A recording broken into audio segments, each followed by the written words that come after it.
Hello and welcome दोस्तों। आप सबका एक बार फिर से स्वागत है इस न्यू एपिसोड में। आज के हमारे इस चैप्टर का नाम है let the other person save face.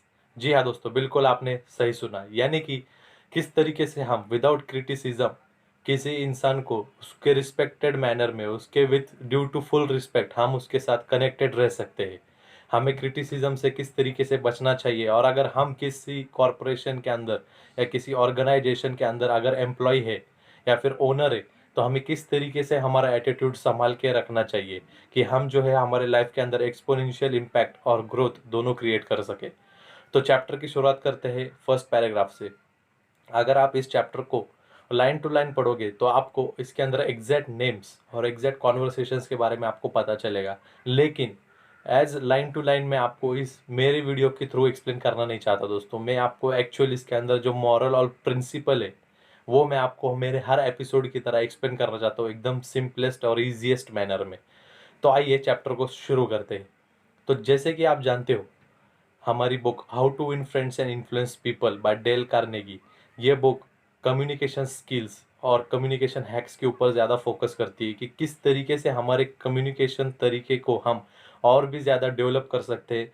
और एक बार अगर वो डेवलप हो चुका तो हम किसी भी व्यक्ति के साथ जल्दी से जल्दी तुरंत कनेक्ट कर सकते हैं और अपना काम भी निकलवा सकते हैं बगैर किसी हेजिटेशन के। और वो जो सामने का व्यक्ति है हमारे कम्युनिकेशन स्किल से और हमारे बात करने के तरीके से इतना इम्प्रेस होगा कि वो लाइफ टाइम में जब भी हमको मिलेगा तो वो अपना फुल पोटेंशियल आपको आपको डिलीवर करने के अंदर लगा देगा।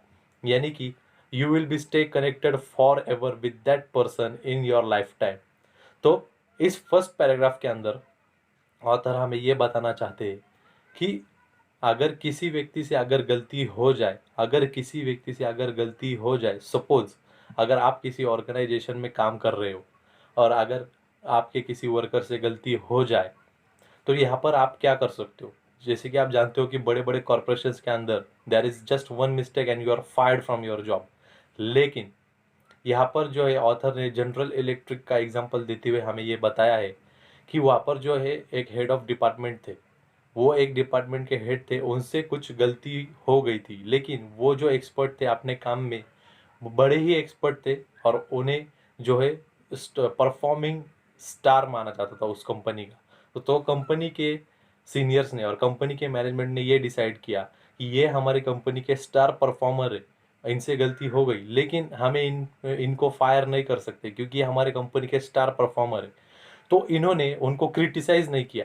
इनकी बोर्ड की जब मीटिंग हुई, जब कुछ डिस्कशन हुआ उस गलती को लेकर, तो इन्होंने मैनेजमेंट ने ये डिसाइड किया कि इनका डिपार्टमेंट बदल दिया जाए और इन्हें दूसरे डिपार्टमेंट का हेड बना दिया जाए।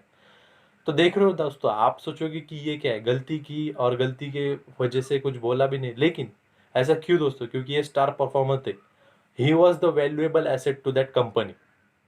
तो इसी के कारण उन्हें काम से निकाला नहीं गया, बल्कि उनको डिपार्टमेंट चेंज कर कर दूसरे डिपार्टमेंट का हेड बना दिया, क्योंकि ये एक वैल्यूएबल एसेट थे कंपनी के लिए। तो यही होता है दोस्तों, जब आप किसी काम में एक्सपर्ट हो, अगर आपसे कुछ गलती हो भी जाए और अगर आप लॉन्ग टर्म में अगर उस कंपनी के साथ दे रहे हो उसके स्ट्रगलिंग डेज से, तो आपको बल्कि फायर किया नहीं जाता, निकाला नहीं जाता, आपका डिपार्टमेंट चेंज कर दिया जाता है, क्योंकि आप एक वैल्यूएबल एसेट हो। आप कंपनी को ग्रोथ लाकर देने वाले हो, आप कंपनी को अच्छी परफॉर्मेंस बिल्ड करने में लॉन्ग टर्म हेल्प करने वाले हो। तो उस व्यक्ति को जो है उन्होंने दूसरे डिपार्टमेंट का हेड बना दिया, और हेड बनाने के बाद उनकी जो गलती थी वो तो मतलब इतनी हाईलाइट नहीं हुई, गलती हुई थी इसलिए उनको शिफ्ट करके दूसरे डिपार्टमेंट का हेड बना दिया, लेकिन उनके ऊपर कुछ ब्लेमिंग या हेटरेट कुछ हुआ नहीं उस वक्त उस ऑर्गेनाइजेशन में। और जिनको दूसरे कंपनी का हेड बना दिया, वो पर्सन, वो व्यक्ति भी उस बात से बहुत खुश थे कि उनसे गलती हो गई, लेकिन उन्हें जो है दूसरे डिपार्टमेंट का हेड बना दिया गया है। और वो जो काम जिसमें उन्होंने गलती की थी उसके लिए दूसरा पर्सन उन्होंने अपॉइंट कर दिया और इनको जो है दूसरे डिपार्टमेंट का हेड बना दिया।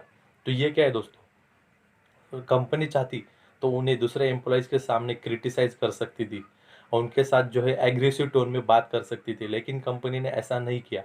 और ऐसा जब नहीं किया तो कंपनी ने क्या किया, उस व्यक्ति को रिटेन किया अपनी कंपनी में उस पोजीशन के लिए, और कंपनी आगे भी ग्रोथ करती रही, क्योंकि उन्हें पता था क्योंकि ये star performer of the company है।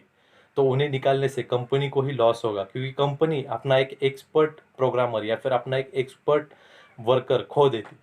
तो इसी तरीके से दूसरे पैराग्राफ्स में ऑथर ने 4-5 पैराग्राफ में 2-3 सिनेरियोज एक्सप्लेन किए दोस्तों। आप जब इसको लाइन टू लाइन पढ़ोगे तो आपको पूरा इम्पैक्ट क्रिएट होगा, आपको पूरी नॉलेज मिलेगी। लेकिन मैं आपको एक सिंपलेस्ट मैनर फॉर्म में, जिस तरीके से मैंने प्रीवियस वीडियोस में आपको बताया, उसी तरीके से मैं आपको ये चैप्टर भी बता रहा हूँ।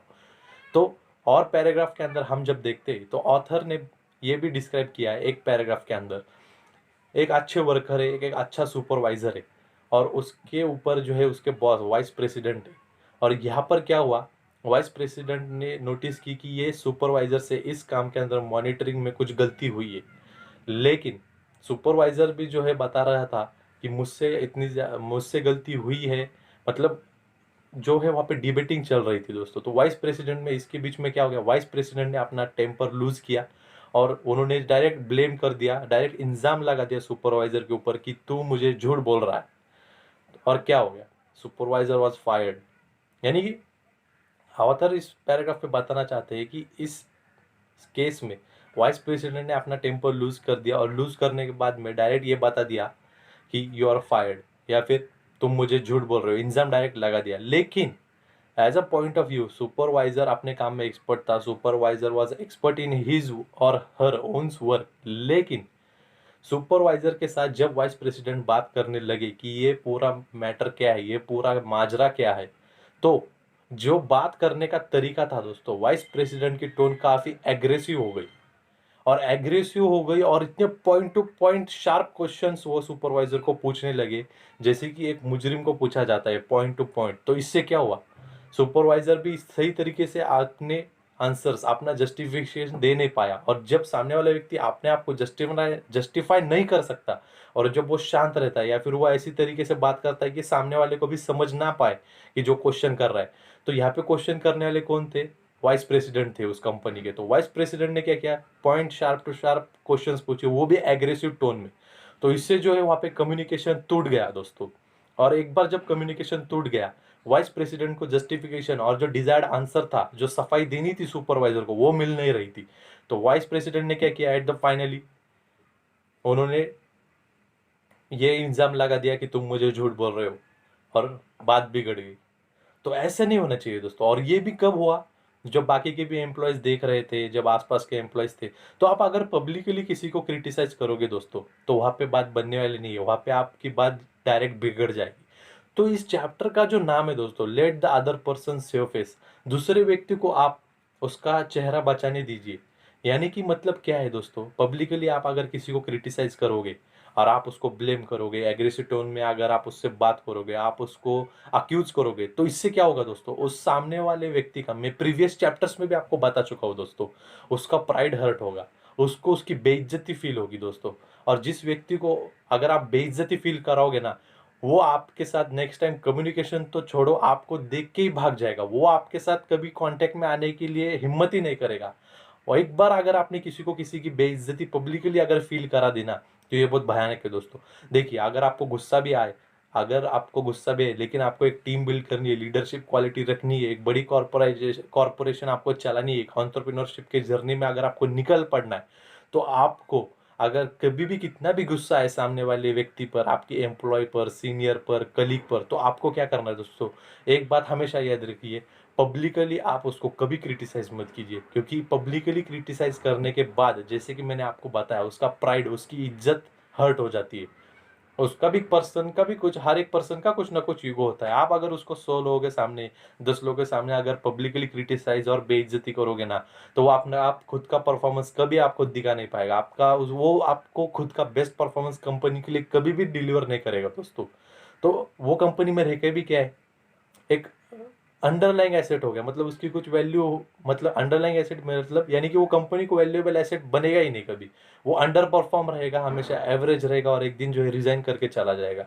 तो अगर आपको आगे जाके टीम बिल्ड करनी है, मल्टीनेशनल कॉन्ग्लोमरेट अगर आपको बनाना है, तो एक बात हमेशा याद रखिए दोस्तों, जैसे कि ऑथर ने इस चैप्टर में बताया, पब्लिकली आप क्रिटिसाइज मत कीजिए। अगर आपको लीडरशिप बनना भी है, अगर किसी से गलती हो भी गई, तो आप पब्लिकली नहीं, 1 से 2 व्यक्ति के सामने, वो भी सीनियर मैनेजमेंट लेवल के सामने, अगर आप उसको क्रिटिसाइज करो या फिर बता सको कि आपने ये गलत किया है, और अगर हो सके, आप इतने पेशेंट गाय हो, अगर हो सके तो आप उसको अकेले में बता सकते हो कि ये गलती हुई और ये अच्छा नहीं था, इस तरीके से कंपनी को लॉस हो सकता है, लेकिन हम जो है तुम्हें एक लास्ट चांस दे रहे हैं क्योंकि तुम एक वैल्यूएबल अच्छे एम्प्लॉय हो, एक अच्छे एक्सपर्ट हो, अच्छी वैल्यू अपने फ्यूचर में भी आप डिलीवर कर सकते हो, इसलिए जो है हम आपको चांस दे रहे हैं और ये जो आपने किया ये सही में गलत था। तो ऐसे बात अगर आप छोड़ दीजिए, इसी तरीके से क्या होगा, ट्रस्ट बिल्ड होगा। और जब ट्रस्ट बिल्ड होगा तो आप चाहे अनलिमिटेड, इतनी अनलिमिटेड अमाउंट बड़ी कॉरपोरेशन आप क्रिएट कर सकते हो जब ट्रस्ट बिल्ड होगा। लेकिन जब आप क्रिटिसाइज करोगे तो आपकी कॉरपोरेशन, आपकी ऑर्गेनाइजेशन वहीं पर टूट टूट जाएगी दोस्तों, और इसी तरीके से आपका एम्पायर कभी बिल्ड नहीं होगा।